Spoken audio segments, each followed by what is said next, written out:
जब हम प्रेम शब्द को सुनते हैं तो हमारे अंदर एक अजीब सी हलचल होती है। ये हलचल हमारे दिल से लेकर शरीर तक होती है। यहां पर हमने प्रेम की कहानी लिखी है।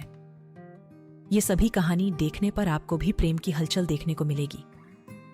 काफी लोग अच्छा प्रेम की कहानी को पसंद करते हैं, तो यहां सच्ची प्रेम कहानी ही है। यह प्रेम कहानी एक ऐसे लड़के की है जो प्रेम शब्द के बारे में कुछ नहीं जानता था। उसने कभी भी प्रेम के बारे में नहीं जाना था। चलिए हम उस लड़के के प्रेम कहानी को जानते थे। एक लड़का था, वह काफी खुश रहता था। उसके जीवन में कोई गम नहीं था। अभी उसकी पढ़ाई खत्म नहीं हुई थी। हम आपको बता दें कि वह लड़का पढ़ने में बहुत तेज था। उससे हर टीचर खुश रहते थे। जब वह अगली कक्षा में गया तो उसके कक्षा में एक नई लड़की का दाखिला हुआ। वह लड़की पढ़ने में काफी सही थी।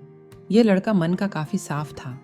वह हमेशा लड़कियों से तो बात करता था, लेकिन कोई बुरा नजर नहीं डालता था। अब नई लड़की उस लड़के की कक्षा में आई थी। पहले तो इन दोनों में कोई बात नहीं होती थी, लेकिन वह कहते हैं ना कि नियति जो चाहे वह कर सकती है।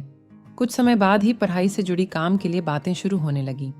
पहले तो काफी कम बातें होती थीं, लेकिन उन दोनों को एक दूसरे से बात करने में काफी मजा आता था। वह अब बहुत सी बातें करने लगे। उन्हें अब धीरे धीरे प्रेम भी होने लगा, लेकिन उन्हें इसका पता नहीं चला।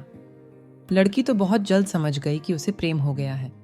वह लड़के के साथ रहने के लिए तैयार हो गई, लेकिन लड़के को कुछ भी नहीं पता था। वह बस इसको दोस्ती ही समझता था। समय निकलता गया। अब पढ़ाई खत्म होने को थी। लड़की सोचती थी कि लड़का अपने तरफ से बोले, लेकिन लड़का अभी तक कुछ नहीं समझ सका था। आखिर लड़की ने ही यह बात उसके दोस्तों से कही। बस दोस्त तो अच्छे और बुरे दोनों होते हैं, लेकिन इस लड़के के काफी दोस्त इसके कामयाबी से जलते थे।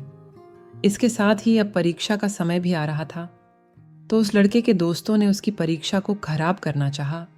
उन्होंने यह बात पूरे स्कूल में फैला दिया। जब यह बात टीचर तक पहुंची तो वह इस पर विश्वास नहीं कर पा रहे थे।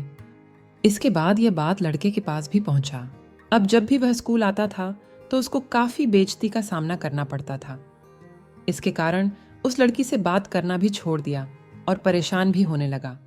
उसने जैसे तैसे परीक्षा को खत्म किया और उसके बाद वह अपने नई जिंदगी की शुरुआत की। भले ही उसके परीक्षा में कम अंक आए थे, लेकिन आज वह बहुत खुश है, क्योंकि पढ़ाई खत्म होने के बाद उसने बड़ी मेहनत की और एक बड़ा अफसर बना और अब उस लड़की से शादी कर ली। उस लड़के को भी उस लड़की से प्रेम था, लेकिन वह एक अच्छे समय के इंतजार में था।